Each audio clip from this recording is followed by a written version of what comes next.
So today more than ever, we need to revisit the question of race, and part of that is that we're welcoming a big wave of Puerto Ricans from the island that have probably little context for what race means in the United States.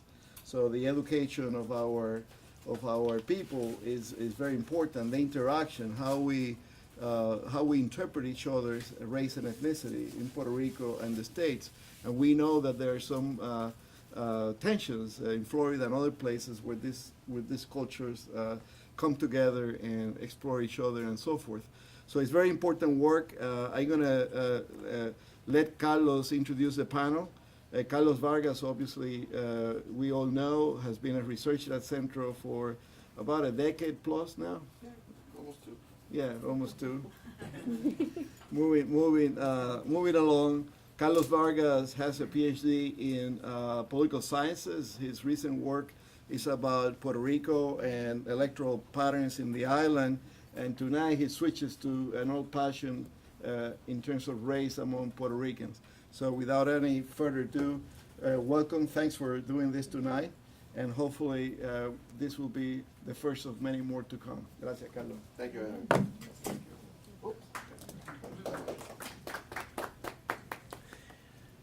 Good evening, buenas noches. As Edwin mentioned, I am Carlos Vargas Ramos. I am a research associate here at Centro.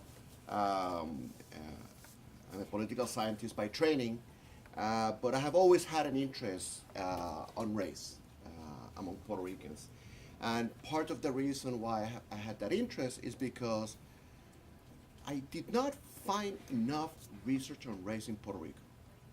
And in spite of the fact that we consider ourselves a multiracial society and a multiracial people, I still found a dearth of research on race among Puerto Ricans, particularly when I was doing my dissertation research, contemporary research on race. And, you know, interestingly enough, during my dissertation research, I conducted a survey in one of the municipalities on the island, and I decided to introduce a question on race in the survey. This was before I knew that the Census Bureau was actually going to reintroduce the question on race in Puerto Rico in the year 2000. And, you know, wow, now I have not only data from my own source, now I can compare it to what the Census Bureau says that we say we are in terms of race. And that opened up an avenue of research for me that is lasted to this day. Why this book? Why Race Front and Center, Perspective on Race Among Puerto Ricans? There's a number of reasons. Number one, the need, and I underscore that again, because in spite of the growth on research and available literature on race among Puerto Ricans, some dating back to the 19th century, when it comes to research on social identity, national identity, that is, what is to be Puerto Rican, has taken precedence. And this precedence, that national identity as both object and subject of action and analysis, has often come at the expense of racial identity, to its detriment.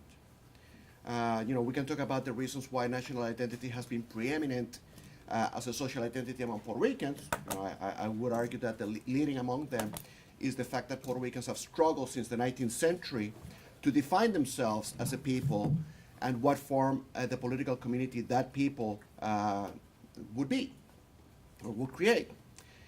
Also, how Puerto Ricans have been racialized by themselves and others has shaped social dynamics in a way that creates conflicts that remain unresolved, unaddressed, but simmering without boiling over as a result of the heavy cover that national identity lays on them.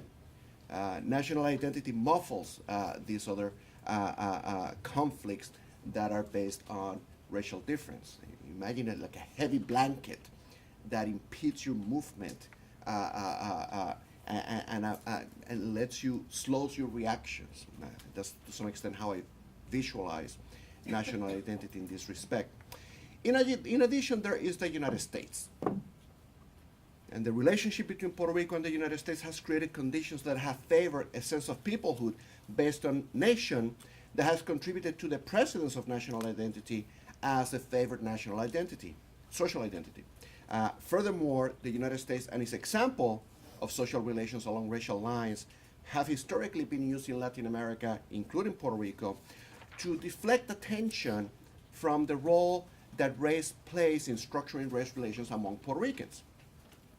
But the experience of Puerto Ricans in the United States has contributed to highlight not simply national identity, but specifically a racialized identity, given their experience in relation to other groups in American society and among Puerto Ricans in this American society. But as I mentioned just a moment ago, there has been a growth in attention to and research on racialization, racial identity, racism, and other social dynamics structured by race in recent years. And Centro, us, the Center for Puerto Rican Studies, has been instrumental in contributing to the body of knowledge on that subject. Therefore, a second reason for this book is that Centro had a trove of resources on the subject contained in the pages of its journal, Centro Journal. There are nearly 40 articles touching on race in the archives of the Centro Journal, and initially the idea was to select about a dozen of them and include them in complete form for wider distribution, so that in the end we could have an edited volume of about 200 pages and an introduction. Well, that's not what we have here. As we began to work on the selection process, it became evident that there was a need to expand the scope of themes to be included in the anthology, and that perhaps the way to make more room for additional contributions was to redact the articles that we would select and turn that anthology into a reader. And that's the form the book has taken. It's not complete articles, since they are already in published form in the Central Journal, but in redacted form.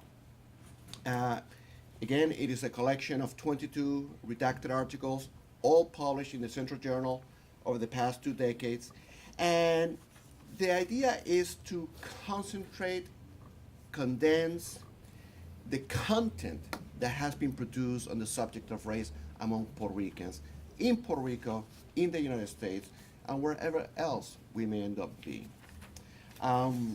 We have divided these 22 chapters into 7 sections that speak to the themes of racial formation in the context of nation building, how the racialization process among Puerto Ricans has been informed by the migration experience, and we highlight specifically how US-born and or raised Puerto Ricans have understood this process in contrast to how it has been experienced in Puerto Rico.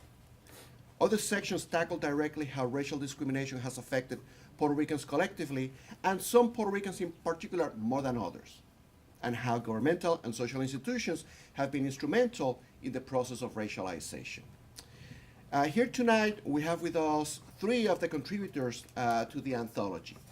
We have Zaire Dinzey-Flores and Yolanda Ramos-Zayas, whose contributions are specifically located in a thematic section that I have labeled the racialization of place and the place for racialization, for the particular role that plays in how Puerto Ricans are ascribed to social categories based on physical characteristics, and how Puerto Ricans do the same in relation to other people.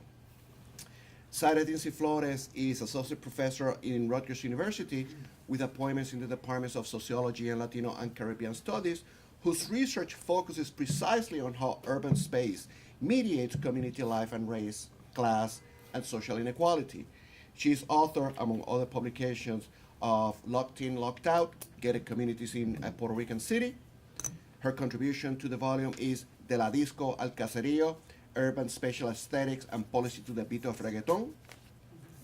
We have also Yolanda Ramos-Zayas, a professor of American Studies, Ethnicity, Race and Migration, Women's, Gender, and Sexuality Studies at Yale University, whose research aims to disentangle systems of power and privilege at a variety of scales, ranging from US, imperial, and white supremacist politics, to how individuals and communities make sense of everyday forms of power and subordination. Among her books, and these are the sole author books, there are National Performances, Class, Race, and Space in Puerto Rico and Chicago, Street Therapies, Affect, Race, and Neoliberal Personhood in Latino Newark. Her contribution to the volume is All This is Turning White Now, Latino Construction of White Culture and Whiteness in Chicago. Also joining us is Gabriel Haslip-Viera, Professor Emeritus of Sociology and Latin Americans and Latino Studies at City College, our sister institution at the City University of New York. He is a specialist in the social history of colonial Mexico and the evolution of Latino communities in New York City. Among his publications, I want to highlight Race, Identity, and Indigenous Politics, Puerto Rican Neo-Taínos in the Diaspora and the Island, and Crime and Punishment in colonial Mexico City. He has contributed 3 articles to the anthology. Change Identities, a racial portrait of 2 extended families, 1909 to the present, and a debate with Jorge Esteves divided into 2 articles entitled The Politics of Taino Revivalism, the Insignificance of Amerindian Mitochondrial DNA in the Population History of Puerto Rico, and Amerindian Mitochondrial DNA Does Not Matter, a reply to Jorge Esteves, and Privileging a Taino Identity in the Spanish-speaking Caribbean. And we're going to follow that order in the presentations here tonight. So I am going to allow the 3 contributors to make their presentations, and then at the end we can open it up to a conversation with the audience. We would love to have that. I'm sure that the presenters would do that as well. Finally, I want to give thanks. I want to give thanks because this is a project long in the making. When it was proposed many years ago, we had the assistance of many people that have participated in different stages of the process of composing and bringing this book together. I want to certainly thank the editorial assistance of Cindy Rodriguez and Leah Stauber. At Centro Publications, I want to recognize the impetus and the help of Jamila Sterling, Nora Ruiz, and Madeline Friedman. In terms of designers, I definitely like to thank Imani Nunez. Discover is her work, and it's a magnificent image, if I may say so. And Ken Kaiser, who's also helped us with the design of the book. And Javier Totti, the editor of the Centro Journal and Centro Publications. And I also like to thank Edwin Melendez, because without him, first of all, the idea of Centro Press would not have taken place. And with the execution by Javier Totti, we have been able to put out a number of books. This is the latest publication from Centro Press. So without further ado, I would like to introduce Zaire Dinzey, Yolanda Ramos-Zayas, and Gabriel Haslip-Viera, who will be making their presentations. Thank you. Thank you. Thank you.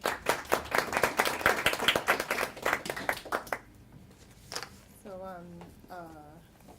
thank you for Carlos for the invitation tonight and for including my little piece of scholarship in here. My contribution obviously is much less ambitious in scope than the full breadth of the book. I will give you hopefully a good taste of what is included here, although I will make claims to also to do injustice to every one of the great contributions here. I'll leave that to you two, Ana and Javier, and Gabriel.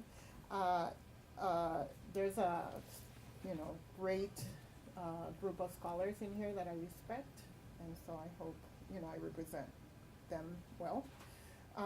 But my objective here today is to give you a little piece of what I did here and with this article, and a little bit of background, the backstory. Don't you always want to know what the backstory of an article is?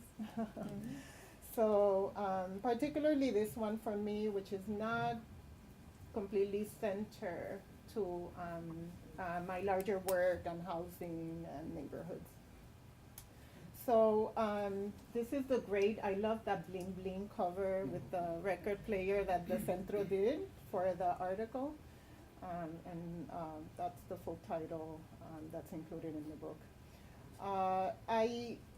I'll start by saying that I started my dealings with race scholarship really in college. I wrote a thesis back in college, which I think is somewhere in the centro, and that connected me to other people. But that was about Black identity in Puerto Rico. For me, it was a long time ago, but maybe not, in 1991. And there, in that thesis, I talk about some of the lone sources of alive Black identity that I encountered in Puerto Rico that I could relate to. And these were mostly Black kids, largely low income background, who, like me, were excited for groups like Public Enemy and NWA, and this is in Puerto Rico. I want to clarify this is in the island, and other rap acts. We were really loving that in the 80s. And they were, I thought of, the very few that that understood race explicitly as experienced. But as I did that research for that thesis, I got a lot of beating. People were like, from others who thought that I was at best unusual, at worst crazy, to think that race mattered and that it was worth studying and understanding. And that was scarring. It was really scarring that by the second stint I had in graduate school, and I have 2 stints in graduate school, I started saying that I didn't study race. And I thought I was tricking people by saying that. I would say that I studied urbanism, because the race conversation, I had been battered, but the race conversation for Puerto Rico to even be heard, I thought had to be codified in other language. And so that's how I really just delved into space. So it had to be veiled, hidden somewhere else. So I thought the presence of race in space would be my gotcha, You can't run away from this. It's there. So I sort of a back end way to race, so that I, would prove that race was undeniable. And so, I am thrilled that long ago, that now we are in a place where we can place race front and center, as the volume is titled. And I am very happy that my ongoing study of race in codified ways is here among, studied among urban music artists is included in the compilation. So in many ways, this essay that I write here, De la Disco al Caserío, what is it called? Urban Spatial Aesthetics and Policy to the Beat of Reggaeton. This essay is a celebration of all those young kids who were my peers in the 80s who saw race with me through music. It is a celebration of voices of young Black, low-income men and women, mostly men, but some women, in Puerto Rico, whose voices tend to be not heard, not asked, not valued. And my inquietude in writing about their music came from what I perceive as a somewhat of a silencing or inability to hear what they were saying, or a facile critique of them as misogynistic and awful, not saying that they're not necessarily that, but especially when contrasted to the embrace of like groups like Calle 13, for example. I thought that their music, and it is theirs in ways that music is not Calle 13's music, that their music needed some attention, merited being heard, and the hearing here. Okay, I'll give you, I won't play that many more. But you get the idea. I also heard like Ponte el Sombrero by Lisa M. You really want to hear that? But I'm not going to play it all, which is safe sex, sort of voicing about safe sex. And so I study in this entry in the volume what these, some people call them the philosophers of the street. I don't necessarily subscribe to that terminology, but I study what they say and think about in this article through their lyrics. And in the conclusion, I moved to, El General and other people, which are all Don Omar, more modern kind of versions of this, in Caseríos Dos, who talks about like life in public housing, Bandoleros by Tego and Don Omar, sort of saying, I'm gonna continue doing what I do. They think of me as criminal, but I'm not. And Eddie D, which is kind of like a stretch on the reggaeton front, more known as a rapero, has this great song about being censored for being a rapper, and he has great lines in that song where he says things like, and many of them speak of being black and being black men and how they're criminalized, but he has great line there of the Secretary of Education, who ended up being imprisoned for corruption, is the one that signed my high school diploma, and how is that legitimate, right? Like, so he talks against this censor of him when he says, like, most of the people in my neighborhood are more honest than they are. So these are some of the things I talk about in the article. But at the end, I'll fast forward to what I talk about, which is noting how these discarded, mostly, not heard, not listened to as like disco, people that sing in a discoteca, end up being policy ambassadors through their music. That they show their neighborhoods, their realities, or the ones they used to have. Many of them kind of moved past them, not all, but their perspectives. And if we hear them and pay attention, they say things like this, which is Daddy Yankee in Gangsta Zone, which is filmed in a public housing in the island. Oh, and it's not available for seeing. And I'll show you a little bit because it's filmed in a public housing in Puerto Rico that was since torn down, but the whole video is there. And of course it has the typical, kind of scenery of music videos. But at the end he does something that I think is worth kind of, so if you look through the end of this video, right, and don't discount it as like, he does this at the end, or they do this at the end. They have a little girl, which is always hard to capture, but he has a little girl that says, los caseríos, with signs, necesitan más, I messed up, but necesitan más materiales. And so, I use this in the paper to highlight that there is a voice and that they're saying things that are substantive, that address some of the inequalities and that highlight racism. And so there are many choices to be made here, but I believe that they're saying something important here.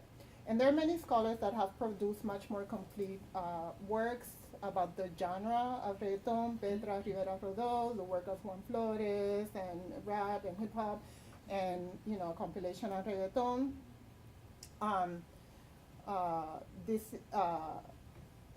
So I won't, claim that this is the full story on reggaeton, and if you want that full story, there's plenty available. This is just one take that melts the urban with the popular culture production from a rather social scientific approach that ultimately tries to suggest that there are different views of race, and that we have to kind of incorporate it.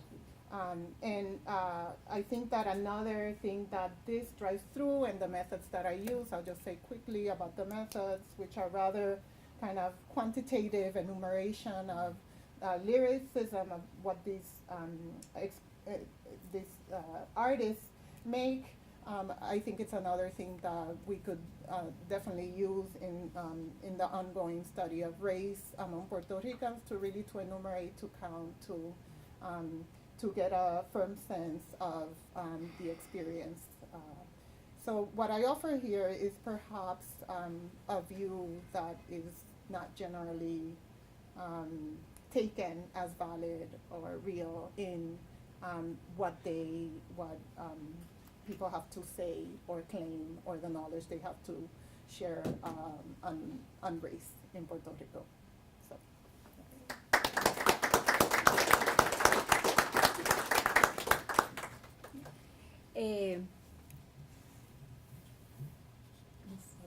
So cool. So I just wanted to also thank Centro and Carlos especially for the invitation, and very honored to be with this great, wonderful panelists.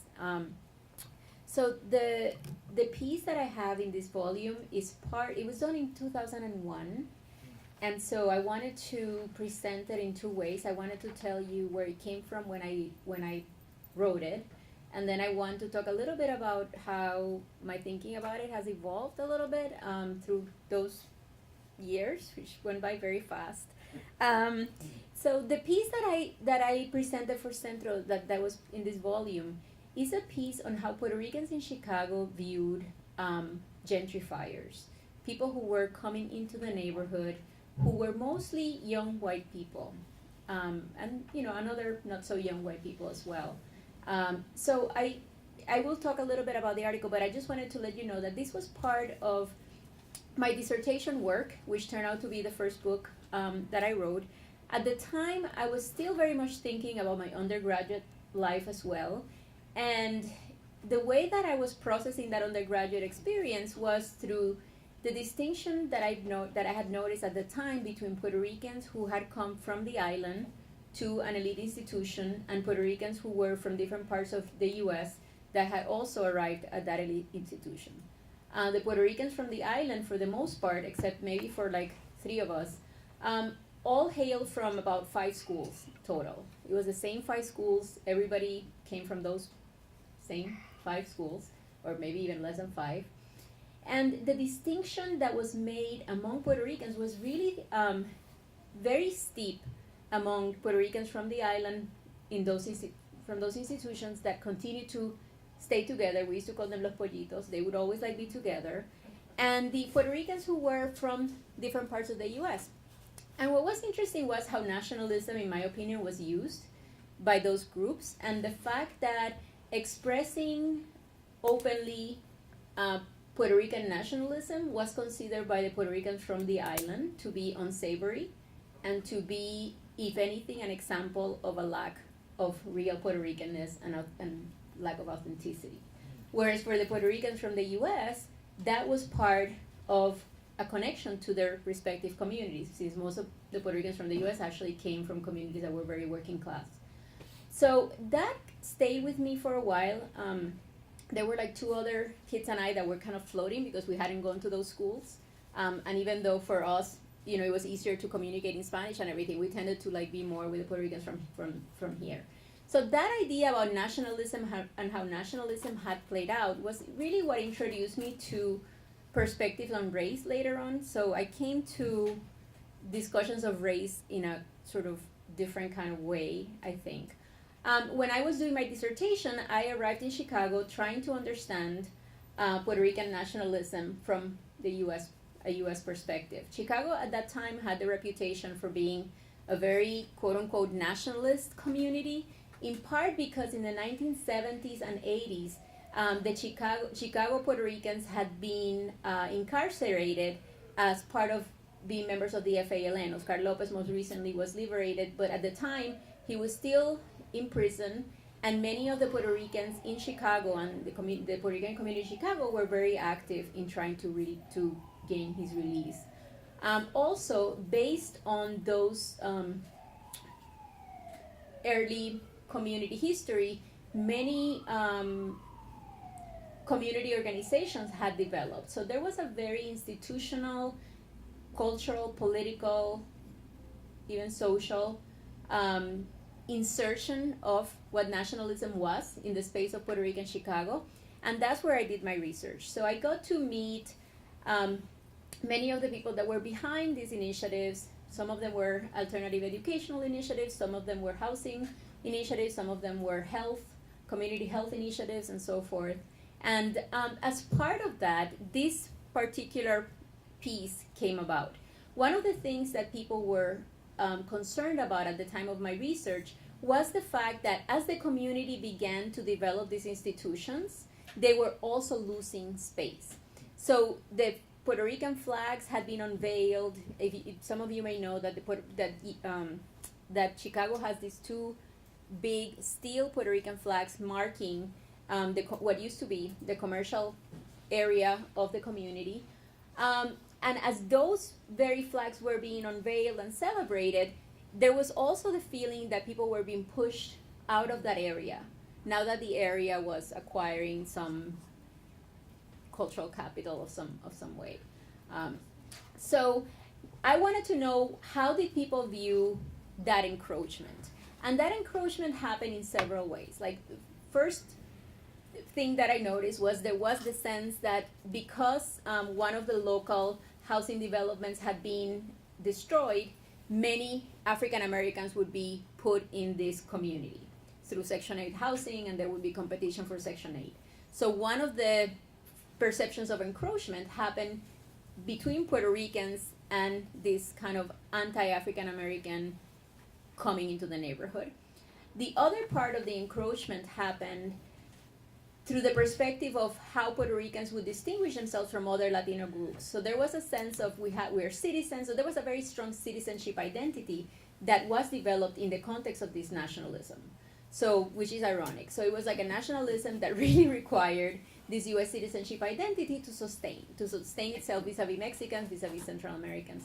And then finally, and I guess the most noticeable group that people mentioned were these young white people that were entering the neighborhood, especially in the the southeast corner of the neighborhood, and then pushing kind of up.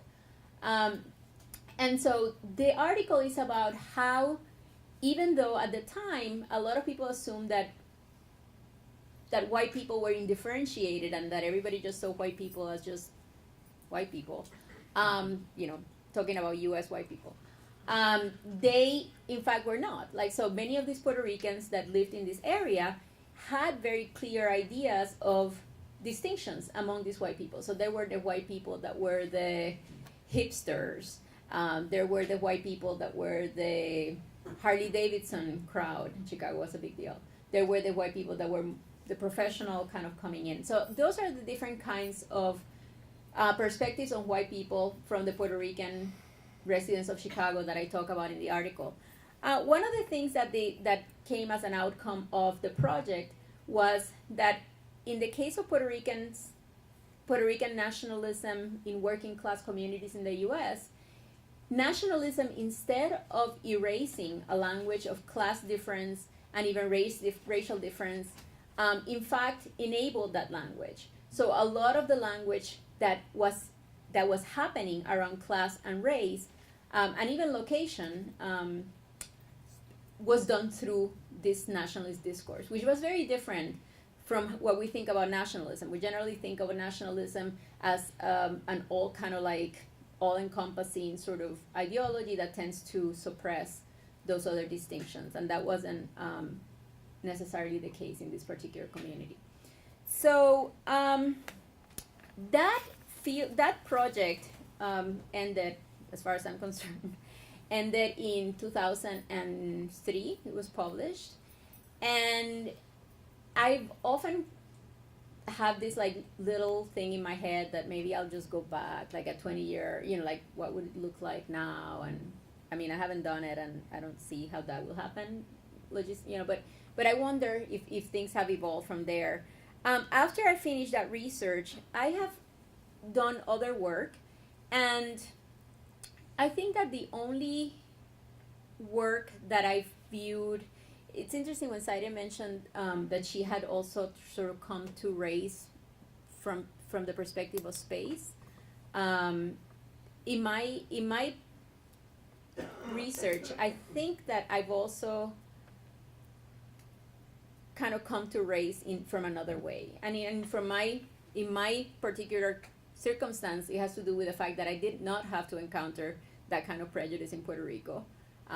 So I didn't really face that kind of impetus to really talk about race in that way. But also I feel that the different kinds of topics that I focused on, just like many topics in the social sciences, ultimately really are about race. And they may look differently. I mean, they may take another kind of route. But the same thing happened to me when I did my research in Newark among Brazilians and Puerto Ricans in Newark. And it felt that kind of same perspective of I was studying emotions, and yet every part of that interaction in public spaces were heavily racialized. And they were racialized in different ways. They were racialized among people from the same nationality. They were racialized across groups, across regions. More recently, I changed, again, my focus in the study of race. And it wasn't originally about race, but right now I'm doing field work in two wealthy white areas of Latin America. One of them is Ipanema in Rio de Janeiro in Brazil, and the other one is El Condado in San Juan, Puerto Rico. And again, my initial impetus was to study how different kinds of parenting cultures impacted urban development, and the fact that areas that used to be very LGBT friendly and areas that were viewed as very alternative, like sort of supportive of our alternative, non-heteronormative lifestyles were being sort of brushed aside by the strollers, not by the strollers, but like by parents, kind of like taking over in the name of their children. And so that's how this project started. And the project initially started that way, and it shifted away from these parental idiosyncrasies, which is not about that at all now, into the impact that these kinds of parenting practices have in governance, in sovereignty and governance of locations.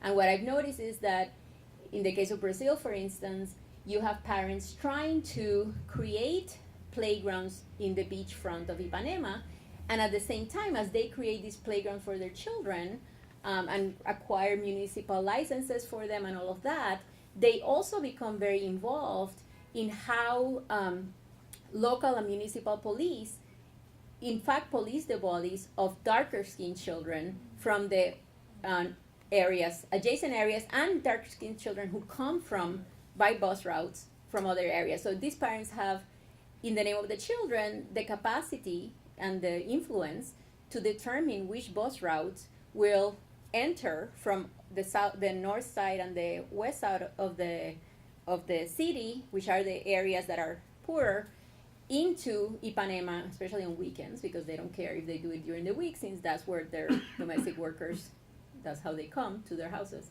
But in the weekends, they really control those bus routes. And they engage in all sorts of ways of controlling the space. So I've shifted to try to understand also how do we connect nationalist ideologies, governance, and race, and disentangle them in cases according to the sociological phenomenon that we're studying. I'll leave it at that, and then we can maybe have a conversation after. But thank you.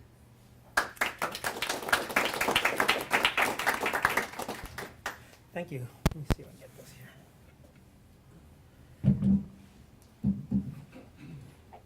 I'm going to be a little apologetic at first because I just came out of an incredibly long appointment with an eye doctor.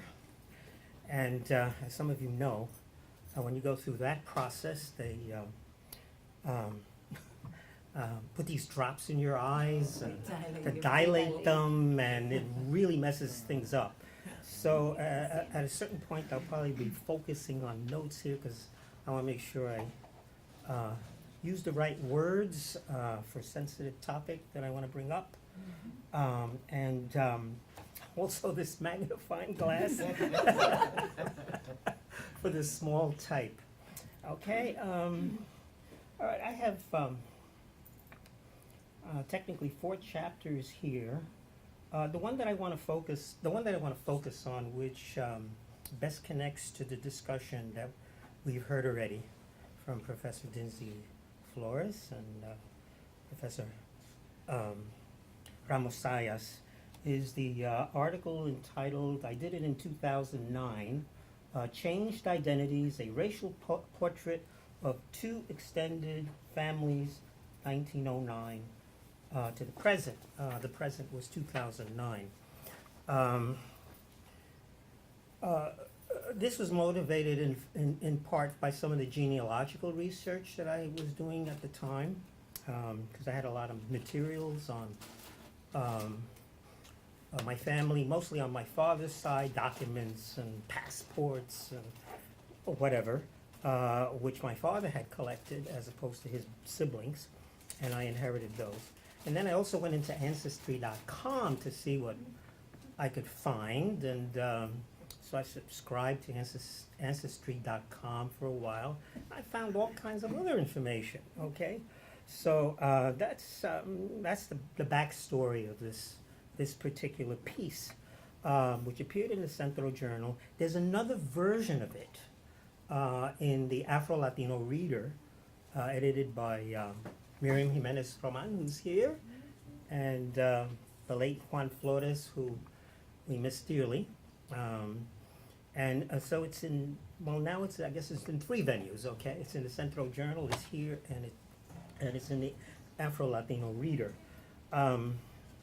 One of the interesting things that came as a result of the research that was used as the basis of this particular article, and my major critique was how incompetent the Census Bureau was. We know that, right? But it was even worse than I could have imagined, okay? Especially when it came to dealing with the extended family on my father's side, which varies rather dramatically by color and also by identity as that family has evolved, the historical trajectory of that family here in New York and other places. And so it starts off before my grandparents come to New York from Puerto Rico, my grandfather on my father's side and his wife. My grandfather was a Corazaleño. That's where that weird English Dutch Haslip name comes from, okay? And he was what you would call a habao in the Spanish-speaking Caribbean, okay? A very fair-complected individual, probably got it from his Dutch father as opposed to his mother, who might have been Jamaican. And then my grandmother, his wife, who was in Puerto Rico, would be called medium brown-skinned mulata from Guayama, okay? In the first records in Puerto Rico, there's sort of like this confusion about how to identify these folks. But when they come to New York, and they come early, 1915 is when my grandparents come to New York and then settle in Brooklyn. My father was born on the island, but he came to Brooklyn at the age of 6 months. Okay, so he was raised in New York, although he was the most island culture-oriented person I can imagine as he evolved. So the next census is the 1920 census. And apparently this census enumerator went to this, my grandfather had 2 attached railroad apartments in down by the waterfront in South Brooklyn. He was a petty bourgeois entrepreneur, money lender, all kinds of other things that he did. And so apparently the census enumerator looked at him, and by that time he had lost most of his hair. Okay? And so, right away, without looking at all the people that were in the house, and they were family members, and then my grandparents used to rent rooms out to marineros that were coming in from the Caribbean. This is, the Brooklyn waterfront. So all kinds of people inside, but this census enumerator decided not to look around, and so the family is defined as white in the 1920 census. That changes in the 1930 census, when the census enumerator at that point apparently looked around and said, oh, there's all kinds of things going on here, right? And at that point, the family was defined as being Negro in the 1930 census. And this sort of back and forth on the labeling and the identification of individuals and family members continues up until I was surprised when my father passed away in 1999. Now, he had my skin color, okay? Clearly a mulatto, he had the proper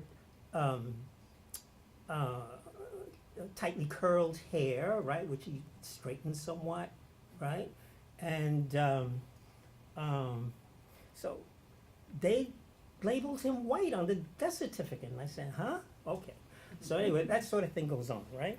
So so that's the story on that side. On the other side, on the Viera side, as some of you may know, because there's been some interesting research done on this recently, when the U.S. took over, the elites in Puerto Rico wanted to convince Washington, the politicians in Washington, the governments, the media, the newspapers, and that sort of thing, that Puerto Rico was a white society, okay? Because you may have seen some of the cartoons and some of the other, and some of the writings that came, that were done, that were published after the U.S. Takeover, which shows Puerto Ricans as very dark complected, quote unquote, Negroes, okay? So, and what the research has shown is that the enumerators on the island, the Puerto Rican enumerators on the island, were committed to trying to portray the Puerto Ricans as white as possible, which had not been the case during the final stages of the Spanish regime. They used terms like mulatto and pardo. Those are usually the terms that were used, if not black. And so people who were labeled during the Spanish colonial period as pardos or mulattos suddenly start becoming white. And that happened on my mother's side, okay? Even though there was an element on my mother's side that would clearly have been defined as white, including my own mother and some of her siblings. But there were others, like my great-great-grandmother, who lived a long time. She was a curandera and comadrona, and she was the boss. Okay, she was the one that controlled the farmlands out on Rio Piedras. It was still farming country, right? And so, she's being labeled as mulata, and my great-grandmother Isidra, the same thing. But then later on, that starts to change, okay? And people and elements in that family that had been defined as people of color, so to speak, were being redefined as white. There are one or two articles that have been written on this that are very important. I can't remember the author's name at this point. So anyway, that essentially was the focus of this piece, in part genealogy and part critique of the Census Bureau and how the U.S. government categorizes people and that sort of thing. And of the chapters in the book, that's really the only one that I want to highlight at this point. What I would like to do in the time remaining is to make reference to a project that I've been working on very quietly during the past year or so, which is an edited volume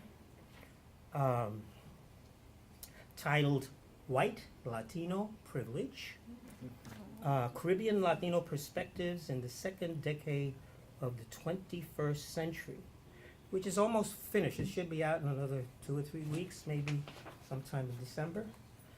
It's pretty much done. And the perspectives in this book are mostly those of young, self-identified Caribbean Afro-Latinos, okay? Bloggers, graduate students, and the more senior undergraduate students. Some who are very, very smart, very bright, good writers, et cetera, et cetera. And these people I've connected with a whole group of these people since my retirement. It's sort of, keeps me going. I retired 2 years ago.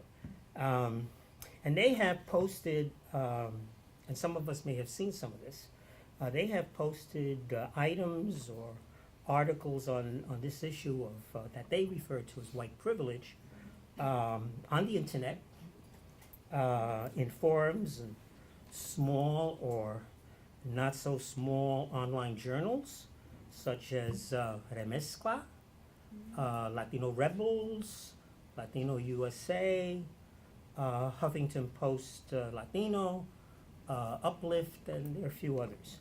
And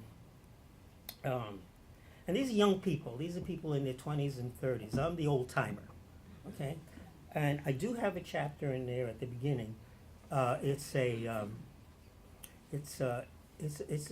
chapter that focuses on the history of the evolution of the ideology of white supremacy, because I think that's what we have to call it, from the colonial period up until the present, on the 3 islands, okay, Cuba, Dominican Republic, and Puerto Rico.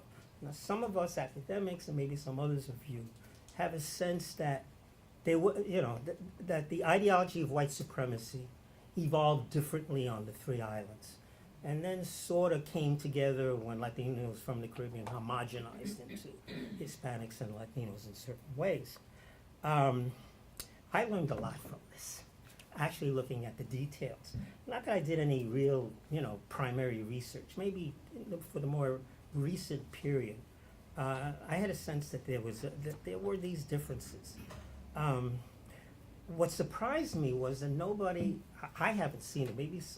Maybe someone out here has seen this. I haven't seen anybody, academic or otherwise, that has brought the experiences, historical experiences, the ideology of white supremacy and the 3 islands together.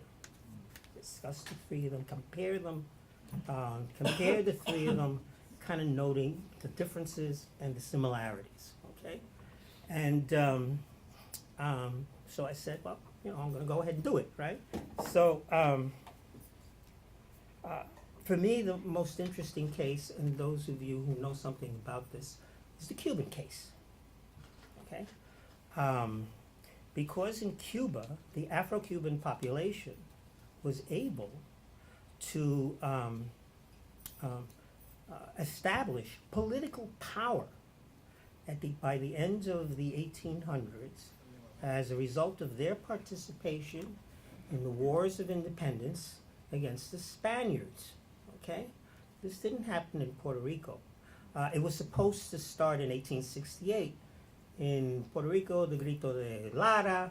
In Cuba, the Grito de Yara. Now, in Puerto Rico, the rebellion was suppressed very quickly, and so something different happened there. But in Cuba, it turned into the 10 Years' War, 1868 to 1878. Rather brutal conflict, right? And even the Creoles, the white Creoles who were in favor of independence, felt they needed the support of the Afro-Cubans, whether they were of enslaved status, and many of them freed themselves during this period, or whether they were of free status, okay? So you have the 10 Years' War, you have a truce, you have La Guerra Chiquita, the little war in 1880-81, and then you have Jose Marti's led insurrection, the so-called War of 1895, which results in eventually results in the U.S. intervention in what's referred to as the Spanish-American War. Now, during those conflicts, you had Afro-Cubans participating in the military conflicts as soldiers, but also as commander. And we all, I think, know about the Maceo brothers and several others, okay? This was translated into real political power by the time of the so-called Spanish-American War and the brief takeover. The Afro-Cubans established a political party, okay? They established a political party, they ran candidates for office. The problem was that the white Creole elites were still very much committed to preserving their power, okay? And so there's an election in 1912, and obviously the Creoles are still in control.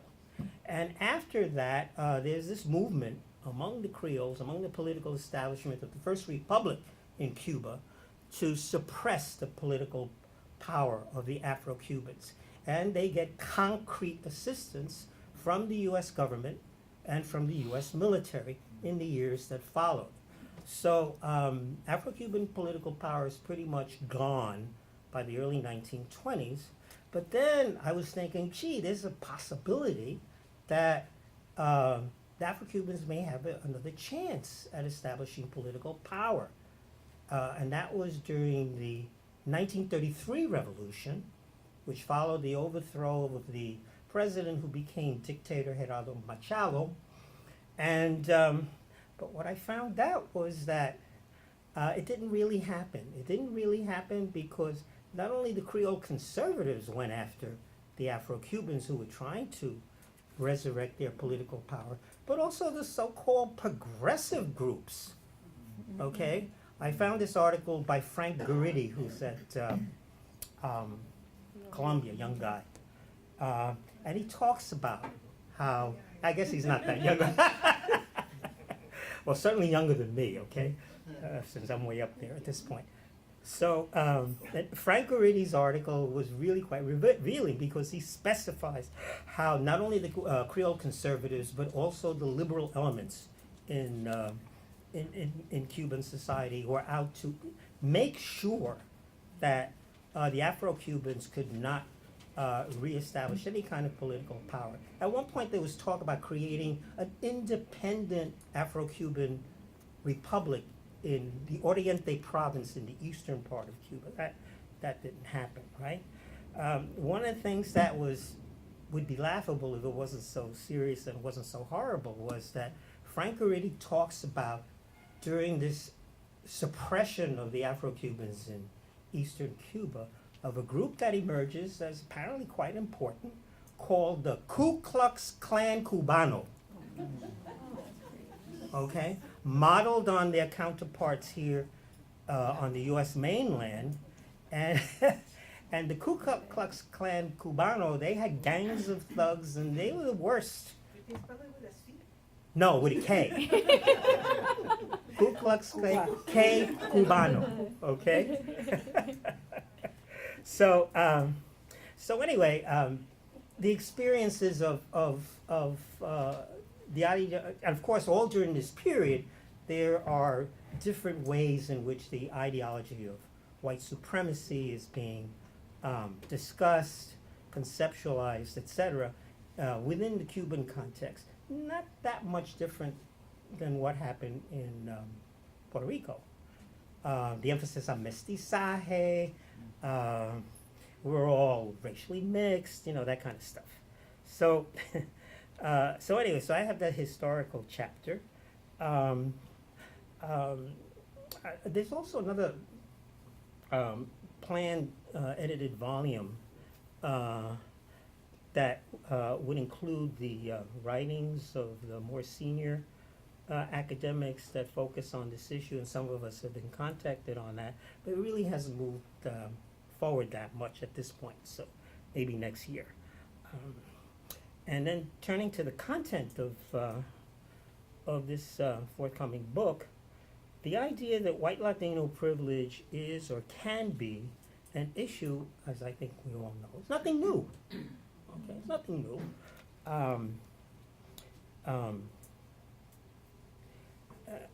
However, it's mostly been articulated or defined in this way, white Latino privilege, recently, okay? The power of and the preference for lighter complexion, so-called tropical whites, these are terms that are used, off-white Latinos, in the Spanish-speaking Caribbean, in Latin America, and in their diasporas has been observed and noted and discussed to some degree for decades. I can remember reading about this back in the 70s. Village Voice article, of all things, was one of my first exposures to this. There are books, for example, by Arlene Davila, okay? Latino Spin, Public Image, and Whitewashing of Race, and the book by Yale Rivero, Tuning Out Blackness, Race and Nation in the History of Puerto Rican Television. These books focus mostly on the corporate institutional side when it comes to representation, marketing, in politics, and so on. However, this particular forthcoming volume, young bloggers and students focus on the white Latinos themselves and their views on this issue, as opposed to how they've been employed by corporations, the media, or the institutions of the state. And I just want to backtrack a little because I know I'm seeing this book for the first time, okay? And you know, this has been dealt with in this book, including Anna's article, right? And then Kelvin Santiago had this thing, policing the crisis in the whitest of all the Antilles. Antilles, that's supposed to be Puerto Rico, okay? So, you know, this issue has been dealt with to some degree. Now, as you can imagine, or as you may have heard or seen, there is much, and Professor Dinzey-Flores mentioned this within the context of her experience with the publication of her article in the Centro Journal. There's been much resistance to this idea from the mostly light-complected Latinos, and also by many of the somewhat acceptable or accepted darker ones, okay? The tendency for people in the Spanish-speaking Caribbean and their diasporas here on the mainland, and also in most of the rest of Latin America, as taught or indoctrinated in these environments, is to, at best, minimize, obfuscate, or deny that there is a problem. Or they just attempt to simply sweep the problem under the carpet, okay? Perhaps using evolving popular ideologies to justify this, such as mestizaje, and we can mention some others. In other words, we are all racially mixed, and as a result, there is no prejudice, discrimination, and racism in our societies and cultures. This doesn't exist, or if it does exist, it's nowhere near as bad as it is in the United States. Okay? Nowhere near as bad as in the United States. Okay? Those are comments that you hear, especially from Puerto Ricans and Cubans. Now, the Dominican Republic is a different story. Okay? A much more complicated story, and I'll just put that aside for. Especially with regard to what happened recently with the decrees against the Haitians, those of Haitian origin, and Afro-Dominicans in general. Really a problem. You know, the UN has gone after them, Organization of American States has gone after them, and the political establishment in the Dominican Republic says, oh, you can't tell us what to do. You know, that's been basically their reaction. So most of the critique of what's going on in the Dominican Republic has been, for the most part, centered here in the diaspora, in New York, places like that. Although also support for the decree here as well. Okay. there is a comment section in the book. I've been doing that lately with some of my publications, because these chapters were originally postings on the internet. They've been revised, they've been edited, etc. And these comments are filled with all kinds of rationales to defend, white privilege, or not even discuss it. Also attempts to change the subject. That's very frequent, trying to change the subject. Sometimes the changes in the subject turn out to be very interesting. Like in this comment section, there's this Anglo physician who believes in the scientific validity of race. He came up with all kinds of weird things. These comments also, as you can imagine, because they're on the internet, from the internet, include personal insults, other comments typical of the internet, such as, "How dare you even raise this issue?" Right? "You are being divisive. If there are problems, we can just simply correct them and move on without further discussion. Punto." Okay? Puerto Rican Islanders can be particularly strident about this issue, and we're talking about mostly those in the elite or the upper middle class.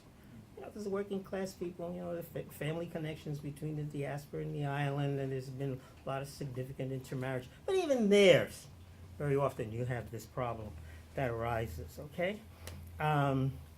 Most of the comments that I've included in this section are from the elite or the upper middle class, college students and that sort of thing, who happen to be overwhelmingly white by so-called appearance and or definition. They tend to tolerate and discuss any discussion of it. They tend to tolerate any discussion of this issue, especially if it comes from. No, what I really wanted to say, because I can't really see here, they tend not to tolerate any discussion of this issue, especially if it comes from Puerto Ricans on the mainland. Okay? And when this happens, the reaction of the islanders, very predictably, I'm afraid, is to refer to the mainlanders as fake Puerto Ricans. Okay? Those of us who've been living here most of our lives, we're fakes. We're not true Puerto Ricans, right? There's still this nasty video on the internet that Miriam Jimenez Roman commented on years ago. We thought that it would have been gone. Boricuas and Nuyorican indeed was the title of your thing, right? The video is Boricuas and Nuyoricans, the truth. And when they focus on the Nuyorican, it's all the worst possible stereotypes that you could imagine about Puerto Ricans in New York. They're in jail, they don't dress properly, and it goes on and on and on like that. And that's still on the it's still on the internet. The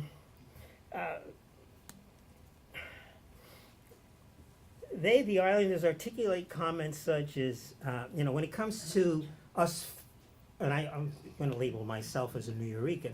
I'm very proud of that. When they're dealing with us so-called fake Puerto Ricans, they say, "How would you know? You don't live here. You're from the Bronx. You know nothing about this. You're too much influenced by racism in the United States. You don't know our history," and so on. These are the kinds of things that crop up. Now, we might here in this room discuss this issue further in the Q&A. I think I would welcome that. Hopefully, many of you will also. Again, the focus of the book is on white Latino privilege as it crops up on television, film, advertising, other media, the professions, academia, in education, in dating, in family relationships, in politics, and so on. Okay? Now, there is an acknowledgement in the book I guess I'm the only one that comes up with it, that white Latinos, in fact, also experience race or ethnic prejudice and discrimination, if not necessarily on the island, although it happens there too, in Latin America, certainly in certain sectors of U.S. society and culture, based on the old prejudices based on class, national origin, surnames, language, language competency, and so on. Now, I have a nephew who joined the fire department recently, okay? And when I told him about this project, he's a Puerto Rican that can pass for a white person, okay? They think he might be Italian or whatever. So, so he looks at me with this kind of quizzical, mystified look of white Latino privilege. He certainly didn't feel like it, okay? And one of the reasons was he's in the fire department, where they have that old racist Irish culture, okay? So we can point in New York City to the police department and fire department and maybe some other, huh? Garbage, yes, sanitation, thank you. And, huh? The priesthood. The priesthood. And we can go on and on, right? We can go on and on. Okay. All right, I think I'll end it here. Thank you.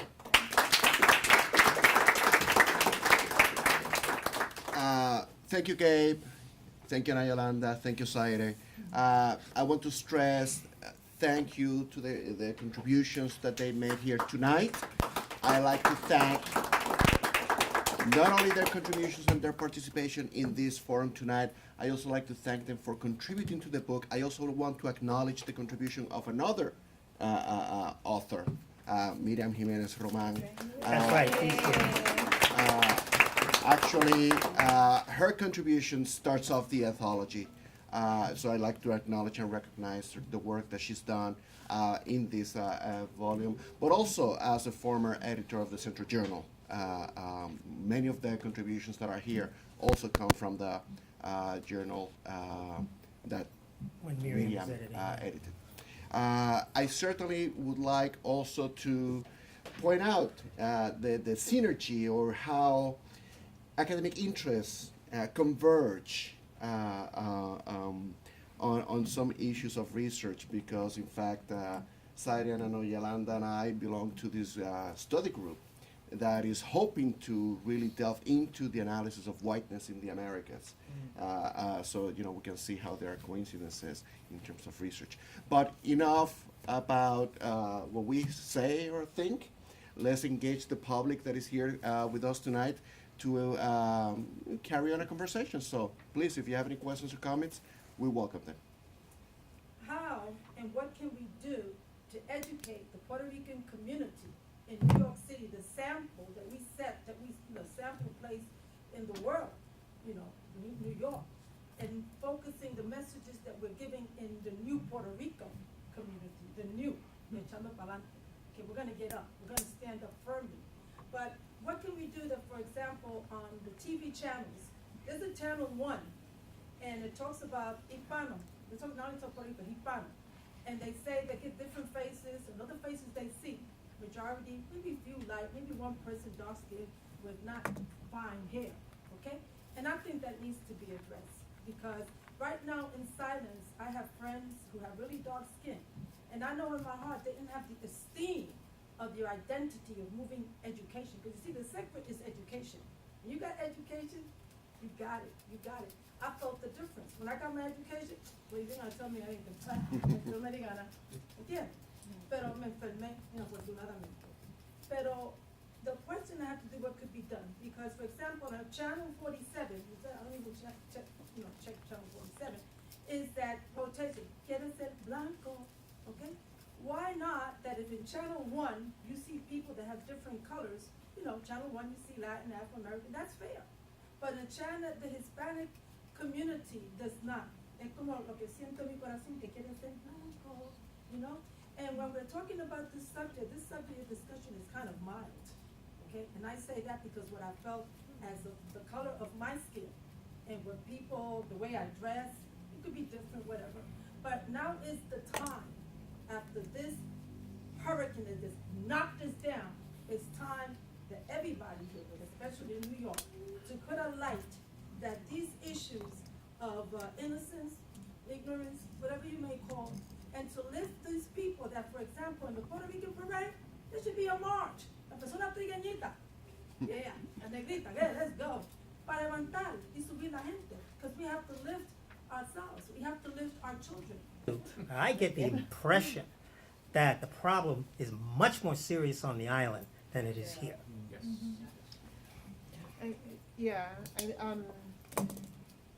On the topic of survey, we are in the Afro-Latino Forum, we are developing this survey that precisely tries to measure and understand that experience and that inequality, because I do agree that, you know, not only is it rampant, but it's always sort of like, you know, hush hush. I do agree with that, and it's hushed by specific people. I just, you know, they're celebrating that Ilia Calderon just got to be the first Oh my Black God. Afro-Latina She's not, she's on so Univision. and can I say something? I couldn't believe I was the like, picture. what? I And- looked again, like, And I what? just saw her, I don't watch like Univision and Yeah, the but- whatever, and I just saw her, I was like, that's not Ilia Calderon, because I saw Ilia Calderon 20 years ago, and she looked absolutely different. Huh. She has become a white woman, That's and interesting. she has been made a white woman. Yes. No, I'm serious. I A white never woman. seen- I've never Yes, seen I her agree. before, and I just saw her. on I the think she TV, must and have I had was like, what? surgery. She must have had. Interesting. I go back same and Sammy Sosa Google impact. and Google Ilia Oh Calderon. my God, that's so. Like, well, I saw her in 2000 or 1999, 2002, somewhere around there, and she was a black woman. She no longer is. And so, you know, this process of like, now you celebrate this woman who you've molded, and it's nothing against Ilia Calderon. I think she has, or she Talents, had yeah. at that moment. I actually saw her talking about race and black identity, and at that moment she was that, but she has been, you know, contorted into this palatable Latina. And so you're gonna tell me that now the representation is somebody that looks exactly like all the other women that are there? That, She's not blonde, but she looks, But I still. really could not believe, not having says it- she did a J-Lo. What She happened did- to her? She did a J-Lo. well, I mean, it's beyond Well, J-Lo. It's that kind of white new. Yeah, it's beyond J-Lo. Yeah, so it's beyond J-Lo, because it's truly taking this black woman, Colombian woman, and transforming her to be. So I mean, just to say, I agree with the need to exalt this, and I think that's what we're trying to do here. I want to refer to what you said about it's worse on the island than here. Oh, It is because it's not articulated much. Right. Today I was watching the congressional hearings where they were asking Rosselló and company what's going on in Puerto Rico. And, you know, people are commenting during this live stream, and one of the comments was,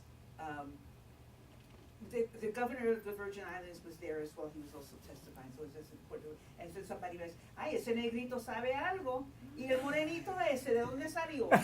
And I'm looking at the, it's typical. ¿De dónde salió? Yeah, so, no, you read these comments, and it's just so much, nobody even commented on the comments. Well, I did, but that's. Yeah. Always comment. Yes, and, Okay, estoy pa' joder. But anyway, it's such an integral part of the, it's so naturalized that even when you protest, like I did, no, they just ignore you. Yes, Because they just nobody ignore came you. back and said, Yeah, you must that's be right. from the United, well, my Spanish was perfect, so how are they gonna say that I'm from New York? Right. But it's that kind of thing that you say, well, how come I'm not even getting a reaction here? It's 'cause they don't think that's even important. It's not on Right. their Not right now. landscape. It's not part of that. Yeah, I But just my want, concern is that, like Zaire said, we're doing this survey. I started writing about this 30 years ago. The journal, the first journal that spoke about race among Puerto Ricans was in 96, 95. 96. Okay, so here we are 20 years later, and had this conversation before. At the same time, I'm thinking as you were talking how generationally defined this is, you know? For example, Zaire is one of the very first black women who grows up on the island who talks about race. Not that there weren't other black women who studied in the United States and had the exposure, but they didn't have it. Atrevimiento. I think that's what, no, but you ask the research questions that speak to your reality, or you subsume your reality so that you can get ahead. Right. And many of the black, Latinas, Puerto Rican, black women that I know who would have been in a perfect position to talk about this, refuse to do it because that would compromise their upward mobility. So part of the problem, and I think that this is something I've seen throughout the generations, the decades, is complicity in the system. It is a system, and it is structural, and either you speak up or you become part of the problem. And that goes for almost everything. I mean, this whole thing about these predatory males and all the rest of that. I mean, it really comes down to the complicity of those around you, because people knew these guys were doing this. Right. This is, they knew it. They didn't speak up. The same way that we know that there is racism. Everybody knows it, but you don't want to talk about that because it's not convenient. Because you might lose a little edge that you have, porque you get along really well con el blanquito ese who's running the agency. So, there are many ways that the problems not just get subsumed, but get squashed. Subsuming, still there's something, no, squashed. Así que when you said, and one of the comments I made, sí, el negrito sabe bastante más que el blanquito. Nobody said anything. Why is it that nobody's reacting to this? Because I wanted a reaction. Yeah, there was. And that's it. No, they're not going there. They're not going there. I think that Univision, the other networks, Hollywood, wherever you might focus where this problem exists, corporations, advertising, and that sort of thing. Because they're overtly or maybe not so overtly committed to white supremacy, they try to whiten as much, let's say the Afro-Latinos they might bring into the fold, right? And so this is apparently what happened to Ilia Calderon. She don't look like Gwen Eiffel. And I saw an example of this that I found kind of shocking in the case of the Dominican Republic and its history. And that is that at one point in the 1860s, one of the political bosses who took over the government felt very insecure and brought the Spaniards in to reestablish the colonial system. This was Pedro Santana, right? And so there was a reaction to that.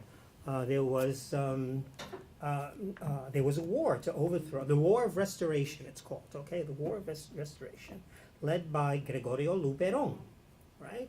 Now, Gregorio Luperón is an Afro-Dominican, right? But I found a photograph that showed what the real Luperón looked like, as opposed to the whitewashed official Luperón. Really quite shocking.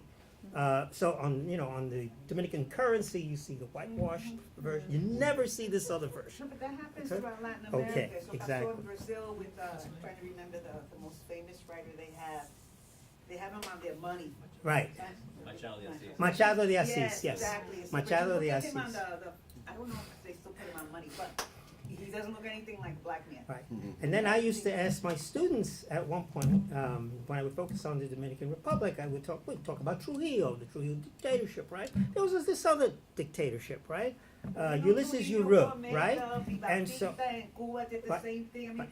it's. so I asked the guess it's students, have you ever seen naturalized. pictures of lilies, as they call them? That's the Yeah. Lily, yeah. blank expressions. No. I say, here's the picture, see what he looked like. Shock, okay? Because they couldn't really whiten him. It was too much, too dark. Andrew. Okay. Hi, thank you all for being here. I've read most of you guys' work, and I know you guys have been spoiled by Gabe particularly, and you guys on social media. And I know some of my friends are in your upcoming book. I wanted to ask a question pertaining to, I guess, this new wave of people who have been influenced by your work, Afro-Latinos, scholars, artists, activists, who are to varying degrees kind of rejecting a Latino identity and embracing more of an Afro identity, where I guess the question is, how do you see the work being and bringing race to the front and center, where instead of layering it within something that you were talking about, Zaire, and the urbanization conversations or the music conversations or the conversations where you're kind of talking about it from far, how do you see that movement changing the ways we do our research, or we talk about ourselves politically, socially, artistically, and academically? Yeah, no, that's a great question. I wouldn't say, to be honest, like, I wouldn't say that it's like that because you do one, you're not doing the other necessarily. Like, I think that you can put it front and center and still understand that it's also sustained through other not obvious ways.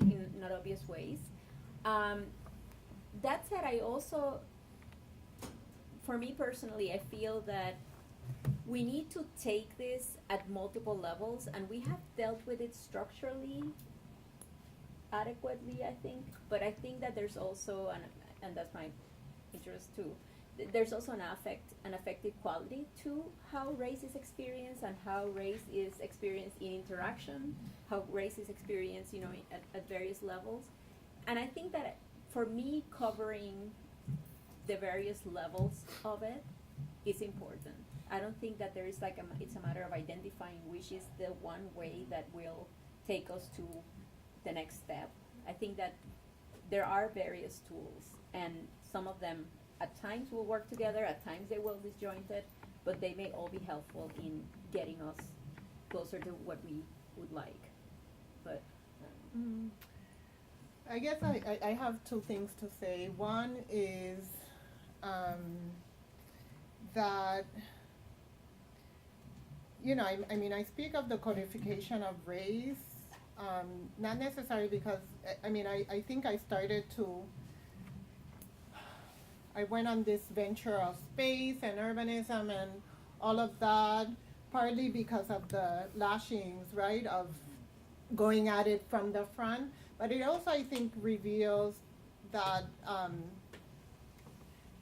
it's sort of like an attempt to study it from in the way it's being administered, which is not necessarily to suggest that it's not direct, right?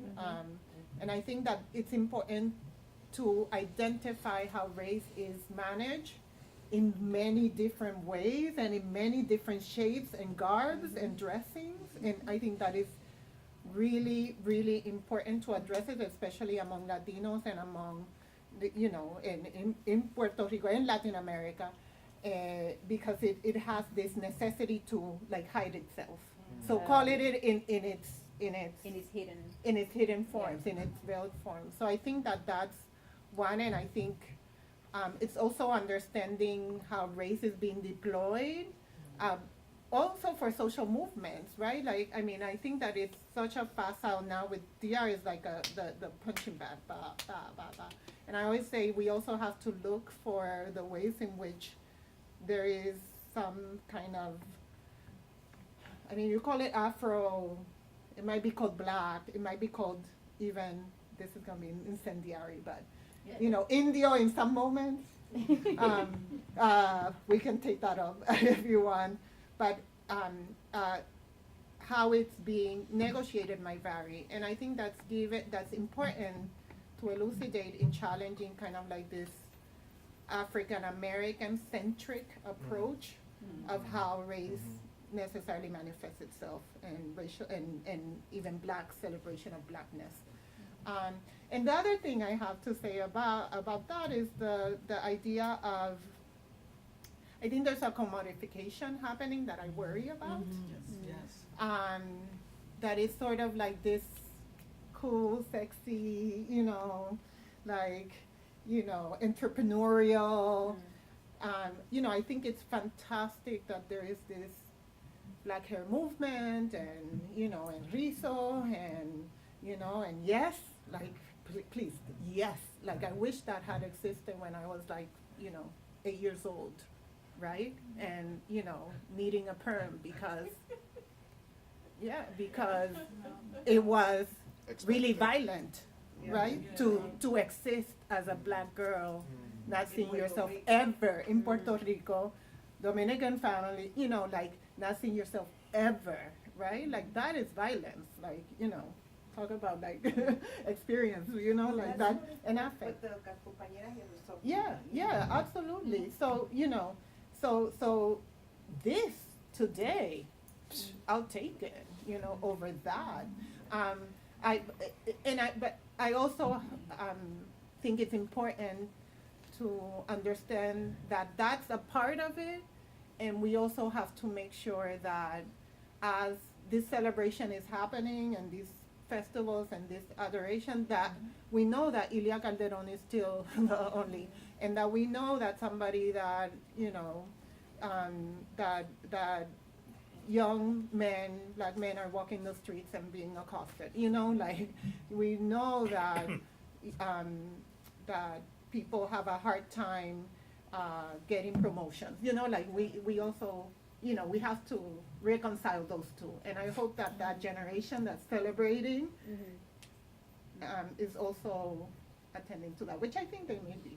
I'm not sure. I will also add that in speaking about generations, you know, what we do is discursive, right? And we engage in a conversation. And to some extent, I expect, and to some extent welcome, criticism coming from a younger generation of scholars to the work that we have all done. Because that is how we also advance knowledge, and that is how we tackle hard issues, right? So, you know, perhaps it's an encouragement to, hey, bring it on. You know, where are we falling short, and how can we fill the voids in the discourse that need to be filled? Okay. Yeah, I was just gonna quickly say, it seems to me that one of the functions of whiteness is to make itself invisible. And so I really appreciate the various approaches, because while centering it is necessary, I also think using these other approaches are ways of holding up mirrors in different contexts where whiteness has to look at itself. So I can appreciate these other approaches. The other comment I was just gonna make is I would welcome work on the ways in which, in the broadest of terms, religion, Christianity more specifically, or even Catholicism more narrowly, has functioned to cultivate a certain imaginary, an imaginary centered on whiteness. So talk about an aesthetic appeal, an imaginary that functions to reproduce whiteness as this idealized notion of beauty, the divine, truth, goodness, and how that also functions both on the island and in the diaspora in terms of producing a certain racial imaginary. Thank you. I'm going to take one more question, and then we can continue the conversation informally. Sure. Reverendo. I agree with everything that he said, but, and La Doctora sort of hinted on this. When we look at whiteness or white groups, we tend to think of them as a monolithic group, and they are not, okay? Yes. As a matter of fact, in the La Libreria, and Jorge was very instrumental, there are two books addressing this. One is Who is White? Not everybody that came here to this country from Europe was considered white. And for a specific example of that, there's another book called How the Irish Became White. And addressing a little bit of the concern, if I'm allowed. The fact that Puerto Ricanos of African descent emphasize and focus and highlight Africanness, something that's been downplayed, does not make them, us, less Puerto Ricanos, okay? As a matter of fact, it makes us more Puerto Ricanos, and it makes all of us more Puerto Ricanos. However, there are concerns, at least, that some of the things that we learn from not only African Americans, but from the other African descendants from the other islands and all of that, we have to be careful that in my opinion, that in highlighting that we don't start to stray away from the fact that nosotros somos puertorriqueños in everything that we are and we do. And that some of the experiences of other descendants of African descent may not be applicable and should not define who we are. Thank you, and thank you for everybody for attending tonight. Thank you. Thank you to the panel for their contributions. Thank you to all the authors. Please, we can continue the conversation informally. Have a good evening.